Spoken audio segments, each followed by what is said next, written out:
Malam itu, aku berdiri gemetar di teras rumah mewah kami di kawasan Pondok Indah, Jakarta Selatan.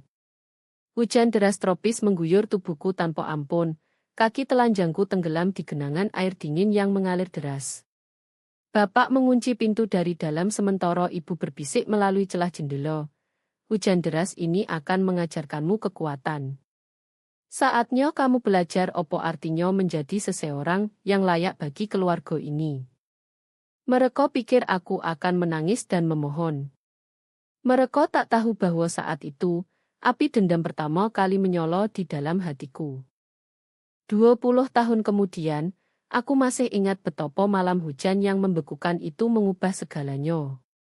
Namaku Alia Wijaya, dan selama 28 tahun, aku adalah putri sulung dalam opo yang semua orang sebut keluarga sempurna Indonesia. Kami tinggal di rumah mewah bergaya modern di Pondok Indah, di mana halaman rumput hijau rapi seperti karpet, dan kesuksesan diukur dari ukuran garasi serta mobil mewah Jerman yang terparkir di dalamnya. Dari luar, kami adalah segalanya yang diimpikan keluarga. Makmur, berpendidikan, berprestasi. Bapak, Hendra Wijaya, pemilik Wijaya Konstruksi, salah satu perusahaan konstruksi terbesar di Jakarta. Beliau membangun setengah dari gedung-gedung komersial di kawasan Sudirman Tamrin. Namanya sering muncul di koran bisnis. Tinggi, berwibawa, dengan rambut uban yang selalu rapi. Beliau menguasai setiap ruangan yang dimasukinya. Rekan bisnis memuji visinya. Pesaing takut akan kekejamannya. Di rumah, kami hidup di bawah tatapan menghitung yang sama. Ibu, Ratno Wijaya, adalah pasangan sempurna Bapak, setidaknya di depan umum. Beliau mengorganisir acara amal, pesta makan malam mewah, dan menjaga citra keluarga dengan presisi militer. Senyumnya bisa menerangi ruangan, tapi di balik pintu tertutup, kehangatan itu lenyap seperti embun pagi. Ibu mengumpulkan pujian tentang keluarga cantik kami, seperti orang mengumpulkan seni, memamerkan kami seperti trofi sesuai kalender sosialnya. Rumah kami adalah karya seni, 6 kamar tidur, meja marmer, garasi untuk 3 mobil.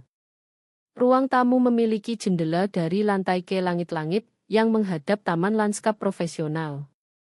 Semuanya terkoordinasi, dari palet warna netral hingga bunga segar, yang diantar 2 kali seminggu.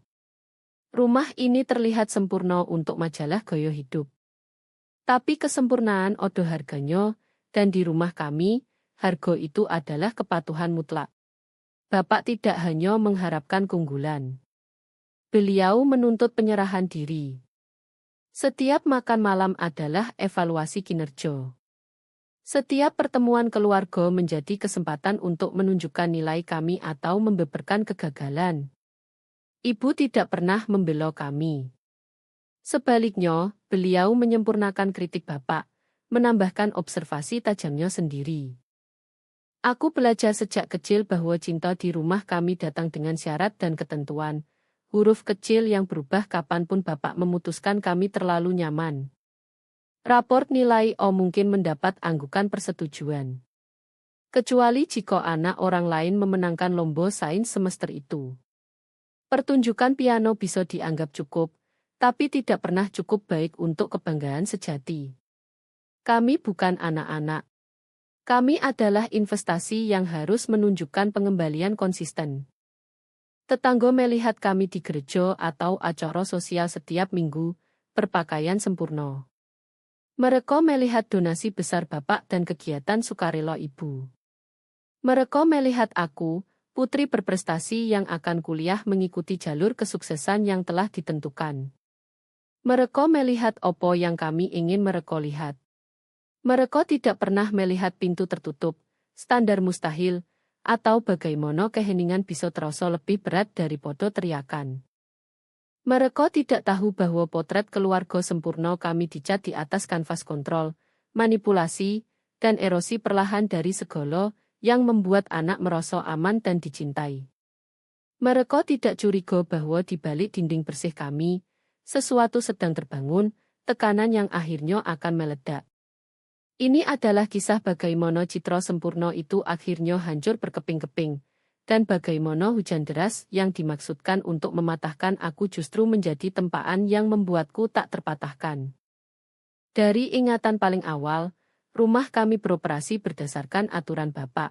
Tak tertulis, tak berubah, dan tak termaafkan. Pada usia 6 tahun, aku ingat berdiri di dapur saat beliau memeriksa perku. Jarinya menelusuri setiap huruf yang kubuat. Berantakan, katanya sambil merobek kertas itu menjadi dua. Keunggulan bukan pilihan di keluarga ini. Aku harus mengerjakannya ulang 3, 4, kadang 5 kali hingga jari kecilku kram. Sementara ibu menonton dari pintu, sesekali menambahkan, bapakmu hanya ingin yang terbaik untukmu. Apa yang terbaik untukku ternyata berarti tidak pernah cukup. Ketika aku memenangkan lomba ejaan di kelas 3, respons bapak adalah membelikanku kamus tingkat universitas. Tempat kedua tahun depan akan menjadi aib, katanya. Ketika aku mencetak gol kemenangan di sepak bola remaja, beliau menghabiskan perjalanan pulang menganalisis semua yang salah dalam 59 menit game lainnya. Ibu mengangguk setuju, sesekali menambahkan komentar tentang kurangnya fokusku atau kecenderungan puas diri. Aku iri pada teman-temanku dengan intensitas yang menyakitkan. Aku melihat ibu Emma memeluknya setelah sekolah tanpa syarat. Aku melihat ayah Michael menepuk tangannya karena sudah berusaha sebaik mungkin, meski kalah. Orang tua mereka memasang lukisan jari di kulkas. Milikku dikritik komposisi dan teori warna sebelum disimpan atau dibuang. Konsep cinta tanpa syarat asing bagiku.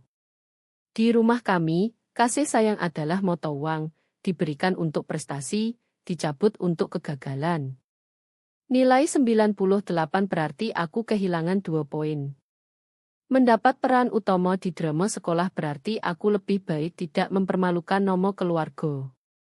Pada masa aku mengembangkan simpul konstan di perutku, manifestasi fisik dari ketakutan tidak memenuhi standar. Anak lain khawatir soal bergaul. Aku khawatir dengan kekecewaan di mata bapak. Permainan perbandingan tak pernah berhenti. Anaknya keluarga Susanto masuk program matematika lanjutan. Ibu akan sebutkan santai saat makan malam. Aku dengar anak laki-laki keluarga Tanu sudah ambil mata kuliah universitas. Bapak akan tambahkan.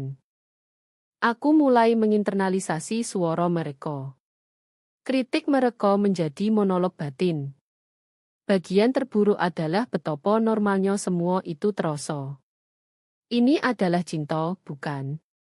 Pada usia 12 hingga 14 tahun, kebenaran itu terlalu berat. Jadi aku berusaha lebih keras, berprestasi lebih banyak. Fondasi untuk sesuatu yang lebih gelap sedang dibangun. 15 Desember 2014. Aku berusia 18 tahun, pulang dari semester pertama di Universitas Indonesia. Pesta makan malam seharusnya menjadi pameran keluarga sempurna. Bapak mengundang investor potensial. Ruang makan bersinar dengan cahaya lilin. Setiap detail diorkestrasi untuk mengesankan. Aku membuat kesalahan. Saat membahas pengembangan perkotaan, aku menyebut studi tentang bangunan berkelanjutan. Para investor tertarik. Rahang bapak menegang. Setelah tamu pergi, suhu rumah turun drastis. Bapak tidak berteriak, tapi keheningannya mengancam. Kamu pikir kamu pintar, katanya rendah. 1 semester kuliah, dan kamu berani mempermalukan aku.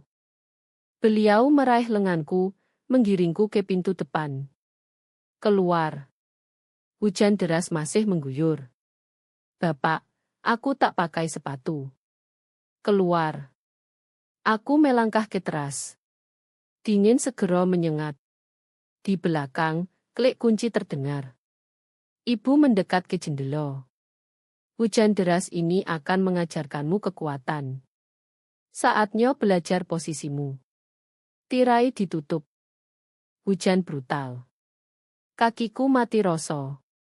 Aku mondar-mandir, lengan memeluk tubuh. Kawasan sunyi. Aku melihat mereka di dalam, bapak membocot tenang, ibu mencuci piring. Mereka ingin aku patah. Tapi dalam hujan itu, kejelasan baru muncul. Mereka bukan orang tua ketat, tapi orang yang rela melihatku menderita demi kendali. 45 menit kemudian, pintu terbuka. Aku masuk tanpa kota. Sudah belajar, tanya bapak. Yo, jawabku. Aku belajar persis yang kuperlukan. Beliau anggap itu penyerahan. Salah besar. Malam itu, di kamarku, aku berjanji, hujan ini menempa aku menjadi lebih tajam, lebih kuat. Api dendam mulai memboro. Aku kembali ke Universitas Indonesia semester berikutnya, tapi berbeda. Hujan malam itu mengubahku, meski aku sembunyikan di balik topeng putri sempurna. Jurusan ekonomi, pilihan bapak. Minatku podo desain urban dan pemasaran digital dianggap remeh. Kau akan berterima kasih saat memimpin divisi keuangan Wijaya Konstruksi. Kata bapak, seolah masa depanku sudah terukir. Kuliah, magang, jadwal, semuanya harus disetujui bapak. Saat aku coba tambah mata kuliah desain digital, ibu telepon dalam hitungan jam. Bapak khawatir fokusmu terganggu. Jangan kecewaan beliau. Pendidikan sejatiku terjadi di saat curian.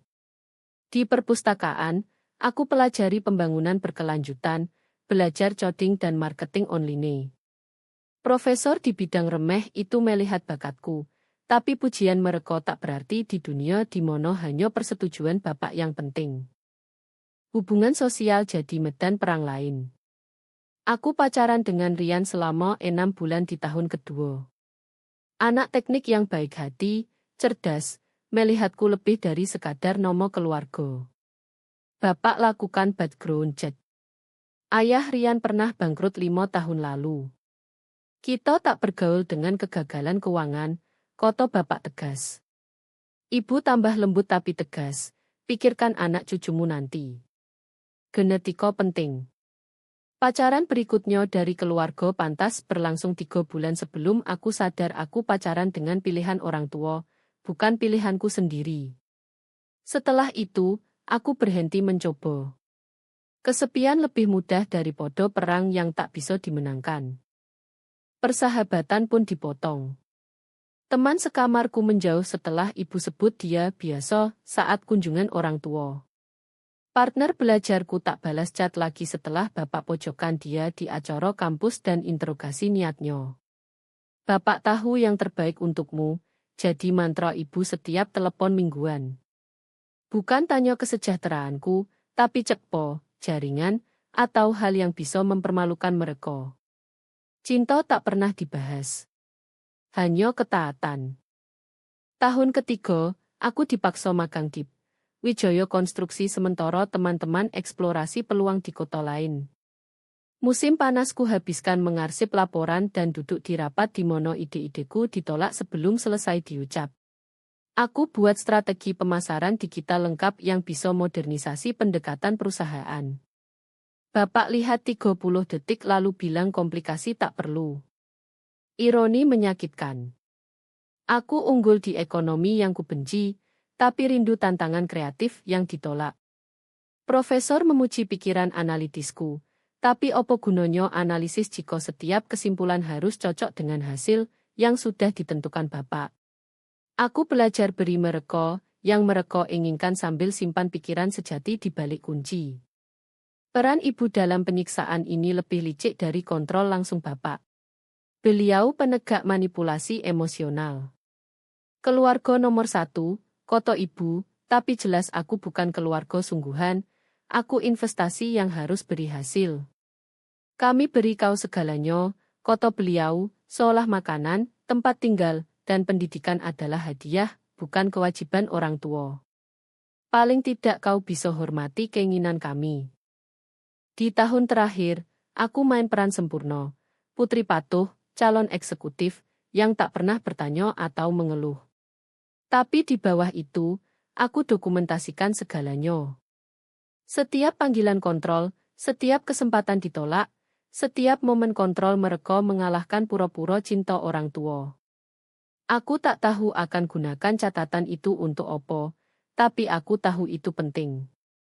Kelulusan mendekat seperti hukuman penjara. Bapak sudah atur posisiku di perusahaan. Mulai Senin setelah wisuda, apartemenku di gedung milik beliau, 3 blok dari kantor. Hidupku dipetakan tanpa satu keputusan yang benar-benar milikku. Malam sebelum wisuda, aku berdiri di jendela asrama, memandang sekelilingnya Jakarta. Di suatu tempat di lampu-lampu itu ada hidup yang bisa kupilih, agensi kreatif yang coba rekrutku, startup yang suka ideku, beasiswa pembangunan berkelanjutan yang kutolak. Semua dikorbankan di altar kontrol bapak dan versi ibu, yang terdistorsi tentang keibuan. Tapi rencana bisa berubah, bahkan yang sudah ditentukan. Aku hanya perlu sabar, strategis, dan siap main permainan lebih panjang dari yang mereka duga. Mereka pikir mereka mematahkan aku jadi patuh. Mereka tak tahu mereka ciptakan seseorang jauh lebih berbahaya, seseorang yang paham kelemahan mereka karena dibentuk oleh mereka. Departemen Pemasaran di Wijaya Konstruksi adalah sudut terlupakan kerajaan Bapak, yang membuatnya sempurna bagiku. Sementara beliau fokus akuisisi lahan dan kontrak konstruksi, aku diam-diam revolusi kehadiran digital kami. Dalam 6 bulan, aku tingkatkan engagement online 300% dan hasilkan lead yang berubah jadi 3 kontrak besar. Bapak tak pernah akui kontribusiku secara terbuka, tapi aku lihat beliau pelajari laporan saat tak ada yang melihat. Saat itulah Bu Citra Paramita masuk ke hidupku. Bu Citra adalah segala yang Bapak benci, wanita mandiri yang bangun firma konsultasi dari nol, bercerai, tak punya anak, dan tak terkesan dengan uang lomo atau nomo keluarga. Beliau direkrut untuk evaluasi efisiensi operasional perusahaan. Berbeda dengan orang lain di orbit Bapak, beliau tak bisa diintimidasi atau dibeli. Kerjamu luar biasa, kata Bu Citra setelah tinjau strategi marketingku.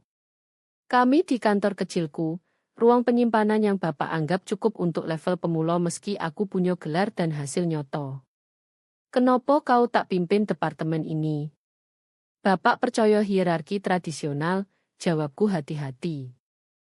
Bu Citra tatap aku dengan mata coklat tajam yang seolah tembus setiap permukaan polesan. Bapakmu sia-siakan bakat, baik milik beliau maupun milikmu.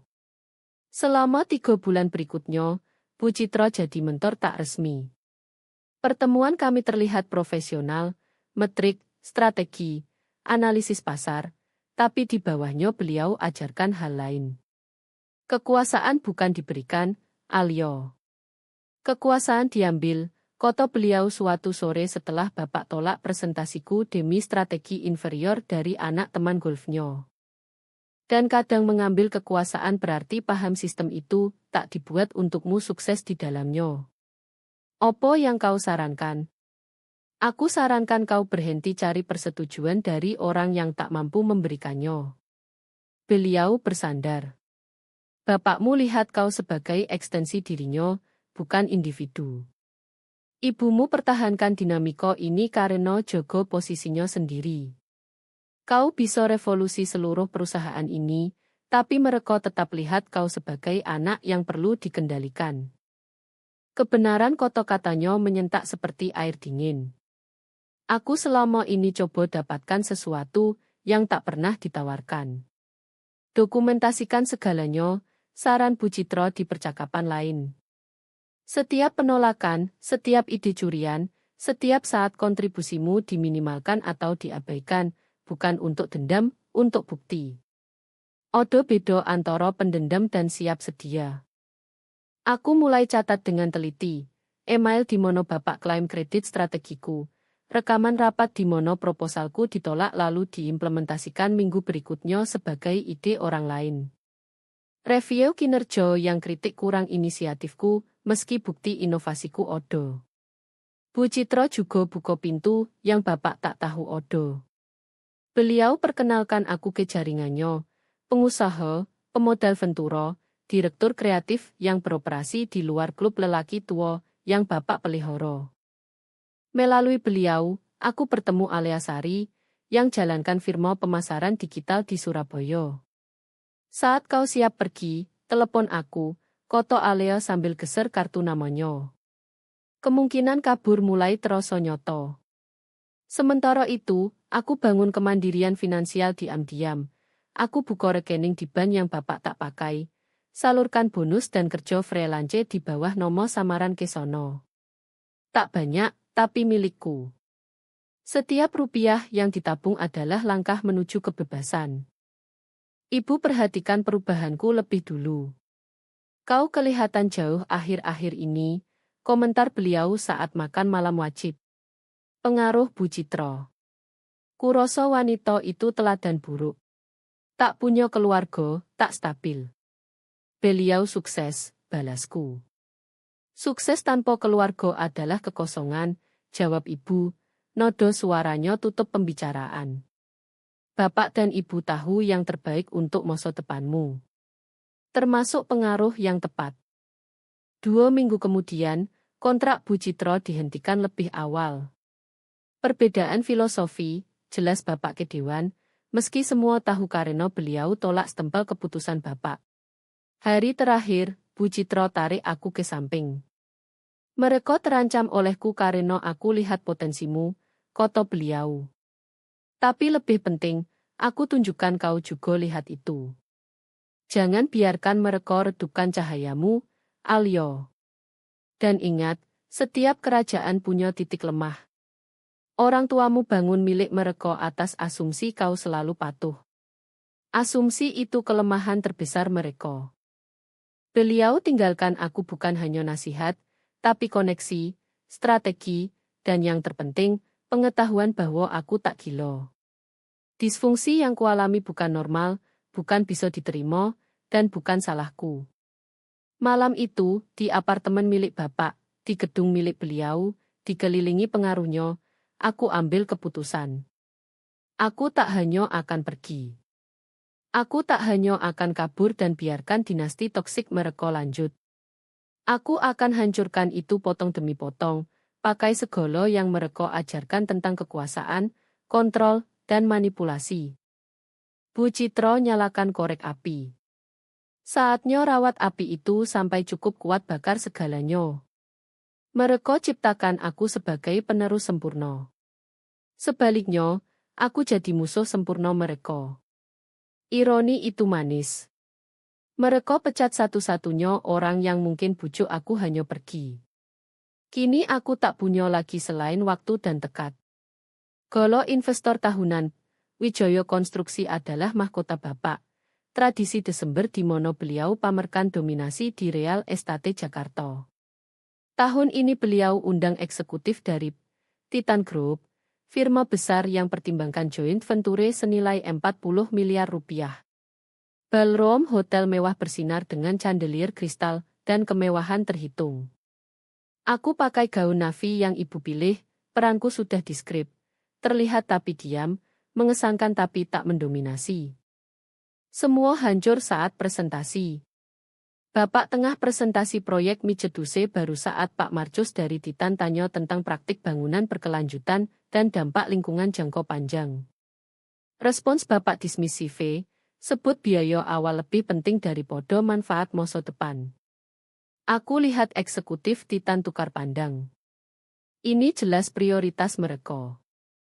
Sebenarnya, aku dengar diriku berkata, suaraku potong gumaman kecewa.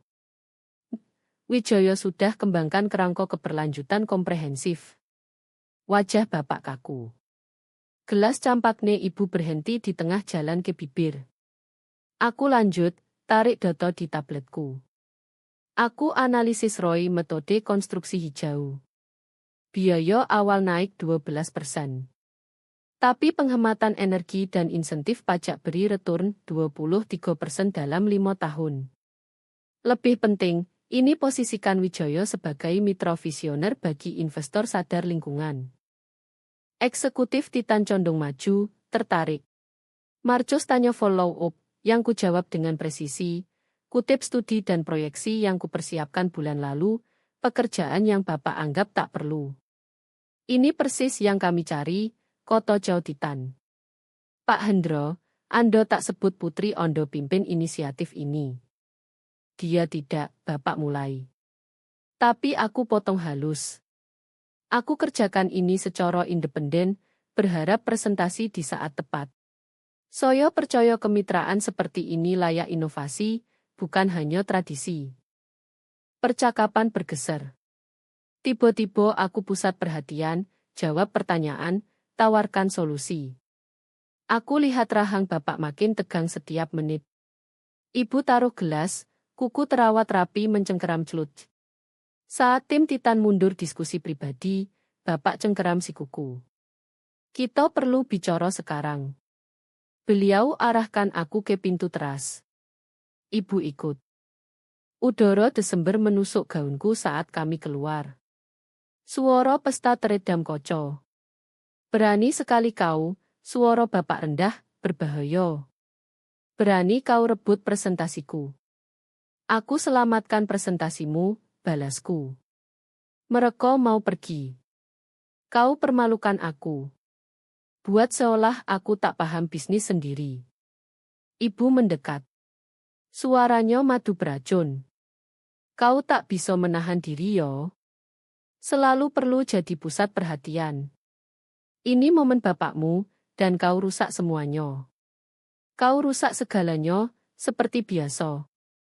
Aku bawa mereka kembali ke meja. Tangan Bapak hantam pagar teras. Kau rusak otoritasku di depan kesepakatan terpenting tahun ini. Kau pikir kau pintar dengan omong kosong keberlanjutan? Kau cuma anak tak tahu terima kasih yang main bisnis. Melalui pintu kaca, aku lihat eksekutif Titan kembali, cari kami. Beberapa tamu lain perhatikan absen kami, kepala menoleh ke teras. Singkirkan mereka, perintah Bapak. Katakan aku sedang telepon darurat lalu kau pergi. Kau selesai di sini. Hendro, Ibu Koto pelan, angguk ke pintu. Orang-orang pasti mengawasi sekarang, termasuk Marcus yang mendekat. Bapak lihat mereka juga. Wajahnya berubah instan, amarah diganti senyum publik, meski mata tetap dingin. Kita bahas nanti, kata beliau melalui gigi gemeretak. Marcus buka pintu teras. Semua baik-baik. Kami siap bahas syarat, dan kami ingin Alia ikut. Wawasannya persis yang kami cari. Senyum Bapak terlihat sakit. Tentu, kami baru bahas kerja bagusnya. Sisa malam adalah kelas master kemarahan terkendali. Bapak main ayah banggo sementara, tangannya gemetar marah. Ibu main ibu pendukung sementara, komentarnya makin menusuk. Aku duduk di negosiasi, kontribusi saat diminta. Lihat fasad orang tuaku retak di bawah tekanan. Kesepakatan maju, bergantung implementasi kerangka keberlanjutan yang kudesain. Eksekutif Titan desak aku jadi penanggung jawab proyek. Bapak setuju, senyum tak goyah, buku jari putih di bawah meja. Saat malam berakhir dan tamu pulang, Bapak pojokan aku di coacet. Kau pikir kau menang malam ini? Suaranya cukup pelan agar tamu tak dengar. Kau baru tunjukkan semua orang siapa kau sebenarnya. Anak tak setia, oportunis yang sabotase keluarga sendiri demi perhatian. Ibu muncul di bahu beliau. Keluarga Morrison tanya tentangmu, kata beliau manis, heran ada masalah di rumah yang buat kau bertingkah dramatis begini. Sayang sekali setelah semua yang kami lakukan untukmu. Mereka tinggalkan aku di sono, pesan jelas. Aku seberangi garis. Odo konsekuensi. Tapi untuk pertama kali, aku tak peduli. Eksekutif Titan lihat aku sungguhan. Kerjaku punya nilai di luar persetujuan Bapak. Dan yang terpenting, aku belajar sesuatu krusial. Imperium Bapak punya retak. Kesombongannya buat beliau rentan. Asumsi ketaatanku jadi kelemahan. Saat berjalan ke mobil, aku ambil kartu nomor Aleo. Mungkin saatnya telepon ke Surabaya. Perang sudah mulai, entah Bapak tahu atau tidak. Pembalasan datang cepat. Kantorku dipindah ke basemen. Kartu kredit perusahaan dibatalkan karena restrukturisasi akuntansi. Tempat parkirku dipindah. Bapak tak pecat aku, itu akan kelihatan buruk ke Titan. Sebaliknya, beliau mulai kampanye sistematis untuk hancurkan aku. Tapi aku bukan lagi gadis 18 tahun yang menggigil di teras. Aku punya rencana. Selama 3 bulan berikutnya, aku jadi hantu di kantor Wijaya, datang pagi, pulang malam, pakai aksesku kumpul opo yang kubutuhkan. Setiap kesepakatan meragukan, setiap pemotongan sudut, setiap pelanggaran keselamatan yang Bapak otorisasi. Aku dokumentasikan semua. Inspektur bangunan yang disuap, laporan lingkungan yang dikubur, keluhan karyawan yang dibungkam dengan ancaman atau uang. Bu Citro ajarkan baik. Bukti bukan dendam. Bukti adalah asuransi. Aku temukan lebih dari yang kuharap. Bapak bukan hanya potong sudut. Beliau tipu investor. Inisiatif keberlanjutan yang dijanjikan ke Titan sudah dialihkan Dono untuk tutup kerugian proyek lain. Sertifikasi keselamatan di proyek terbaru dipalsukan. Persyaratan kontraktor minoritas untuk proyek kota dipenuhi hanya di kertas dengan perusahaan sel milik Bapak diam-diam. Sementara itu, aku terima tawaran Aleo.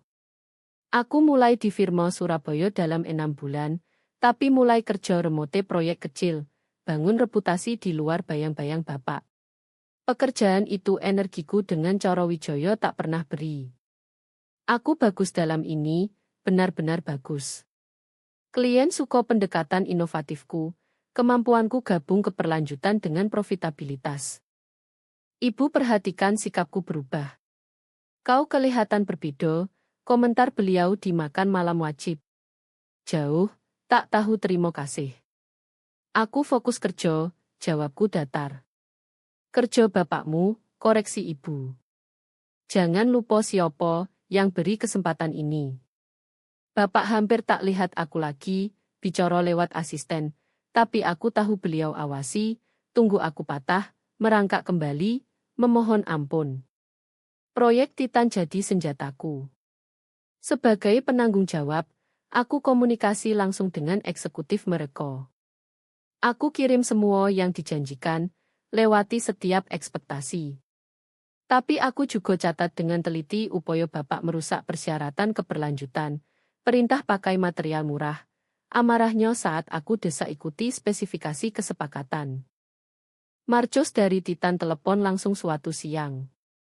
Bapakmu sarankan modifikasi untuk kurangi biaya, kata beliau hati-hati. Modifikasi yang langgar kesepakatan kami. Aku tak tahu odo modifikasi, jawabku sama hati-hati. Aku pastikan kami pertahankan standar yang kita bahas. Alio, nodo Marcos jadi pribadi. Jika kau butuh referensi, atau pertimbangkan kesempatan lain, hubungi aku. Titan hargai integritas. Beliau tahu, mungkin tak detail, tapi rasakan disfungsi. Aku mulai rekam percakapan. Di Indonesia, aku bisa rekam interaksiku sendiri secara legal. Bapak perintah palsukan laporan. Ibu sarankan sembunyikan overrun biaya dari Titan. Kepala konstruksi akui di rekaman bahwa Bapak perintah pakai material standar rendah. Potongan terakhir datang dari sumber tak terduga. Asisten Bapak, Bu Patricia, yang lihat beliau marahi dan rendahkan karyawan selama 15 tahun, diam-diam tinggalkan flash drive di mejaku. Untuk riset keberlanjutanmu, kata beliau dengan pandang penuh arti. Isinya 5 tahun email yang Bapak pikir sudah dihapus, bukti suap, penipuan, dan lebih buruk. Aku habiskan malam susun semuanya jadi file komprehensif. Catatan keuangan tunjuk penggelapan, pelanggaran keselamatan yang sebabkan cedera, yang Bapak tutup. Penggelapan pajak lewat rekening luar negeri. Cukup hancurkan Wijaya Konstruksi, kirim Bapak ke penjara. Tapi aku ingin lebih dari kehancuran. Aku ingin keadilan disajikan secara publik, tak bisa dibalik. Rapat Dewan Triwulan dijadwalkan 15 Maret. Semua investor utama hadir, termasuk eksekutif Titan. Bapak akan presentasi laporan tahunan, ambil kredit kesuksesan perusahaan sambil sembunyikan kejahatannya. Itu panggung beliau, momen kemenangan. Itu juga kehancuran beliau. Aku siapkan presentasi sendiri, profesional, detail, tak terbantah, setiap slide didukung dokumen, setiap klaim didukung bukti. Anggota Dewan terima salinan semuanya, email, rekaman, catatan keuangan. Media terima paket 1 jam setelah rapat mulai, pastikan Bapak tak bisa tekan cerita. Malam sebelum rapat, aku duduk di kantor basement, segalanya siap. Surat pengunduran diriku pertanggal hari berikutnya. Apartemenku di Surabaya menunggu. Alea sudah umumkan aku bergabung firma beliau. Bapak tak tahu opo yang datang. Beliau ciptakan aku sebagai penerus, latih aku jadi kejam, ajar bahwa kekuasaan adalah segalanya. Beliau kunci aku di hujan untuk patahkan aku, suruh ibu perkuat ketidakberhargaanku, coba kurung aku dalam hidup buatan mereka. Besok, aku tunjukkan opo yang sebenarnya mereka ciptakan. Bukan putri hancur yang memohon persetujuan, tapi seseorang yang pelajari pelajaran mereka terlalu baik, seseorang yang paham dalam dunia mereka, kekuasaan tak diberi, kekuasaan diambil. Dan aku akan ambil semuanya. Ruang Dewan penuh. 23 anggota Dewan, eksekutif Titan, dan staf senior isi ruang panel mahoni. Bapak berdiri di kepala meja, laporan triwulanan bersinar di layar proyeksi. Beliau di elemennya, kuasai ruangan dengan otoritas terlatih. Wijaya konstruksi lewati proyeksi untuk kuartal kelima berturut-turut. Umum beliau, suara koyo kepuasan. Kemitraan dengan Titan wakili masa depan pembangunan berkelanjutan di Indonesia. Aku duduk di sudut belakang, laptop terbuka, tunggu. Bapak lanjut 20 menit, lukis gambaran sukses dibangun inovasi dan integritas. Lalu jeda untuk pertanyaan. Aku berdiri. Saya punya presentasi yang Dewan perlu lihat, kataku, suaraku potong gumaman. Wajah Bapak gelap. Ini tak odo di agenda. Ini soal ketidakberesan keuangan yang pengaruh setiap orang di ruangan ini. Sebagai kewajiban fiduciari Dewan, saya yakin Anda ingin lihat ini. Sebelum Bapak keberatan, aku mulai. Slide pertama tunjuk laporan keuangan Nyotovs yang mereka terima. Desahan memenuhi ruangan. Slide kedua detail dono keberlanjutan Titan yang dialihkan. Marcos dari Titan kaku di kursi. Ini absurd, Bapak mulai. Aku klik ke file audio. Suara beliau sendiri isi ruangan. Aku tak peduli opo yang kita janjikan Titan. Pakai material standar dan saku selisihnya. Mereka tak akan tahu.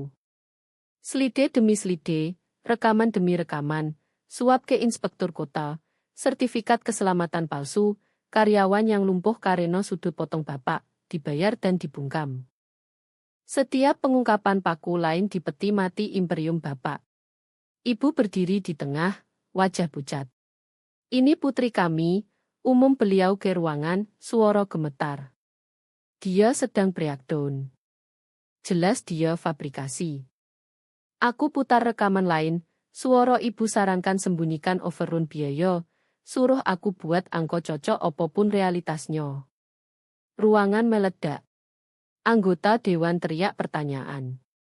Eksekutif Titan telepon tim legal. Bapak coba pulihkan ketertiban, tapi otoritasnya lenyap.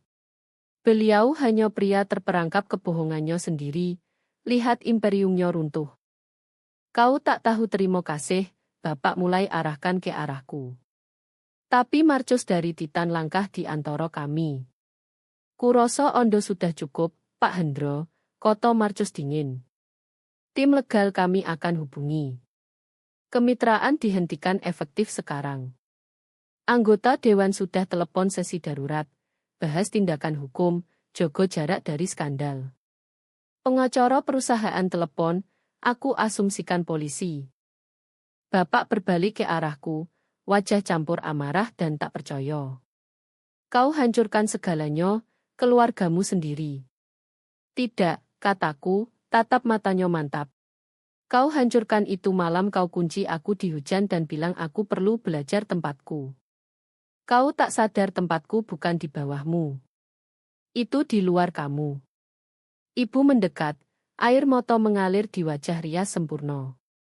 Bagaimana kau bisa lakukan ini pada kami? Kami orang tuamu. Kami beri kau segalanya. Kalian beri aku persetujuan bersyarat dan sebut itu cinta. Kalian beri aku manipulasi dan sebut itu bimbingan. Kalian beri aku kurungan dan sebut itu rumah. Aku tutup laptopku. Tugas selesai. Satu-satunya yang benar-benar kalian beri adalah kemampuan mengenali pelecehan dan kekuatan mengakhirinya. Satpam datang. Seseorang panggil mereka. Mungkin pengacara. Mereka bukan untukku. Bapak dikawal keluar, ponselnya sudah disita sebagai bukti. Ibu ikut, status sosialnya menguap setiap langkah ke pintu. Bu Patrijia, mantan asisten Bapak, serahkan amplop saat aku kemas laptop. Di dalam catatan, kantor basement adalah penghinaan. Kantor baru di Surabaya akan jadi awal segar. Beberapa dari kami tunggu bertahun-tahun lihat keadilan ditegakkan. Terima kasih. Aku berjalan keluar Wijaya Konstruksi untuk terakhir kali. Lewat potret Bapak yang baris di koridor. Besok, potret itu akan dicopot. Minggu depan, perusahaan di bawah investigasi federal. Bulan depan, Bapak kemungkinan hadapi tuduhan pidana. Ponselku bergetar dengan pesan dari Aleo. Lihat berita meledak. Kantormu siap kapan saja. Selamat datang di hidup sejati, Aleo. Saat aku berkendara ke Surabaya, ke kebebasan, ke masa depan yang kupilih sendiri, aku pikir tentang gadis 18 tahun yang berdiri telanjang kaki di hujan. Dia benar satu hal. Hujan mengajarinya kekuatan, bukan jenis yang Hendro dan Ratno harapkan. Mereka ingin patahkan aku jadi patuh.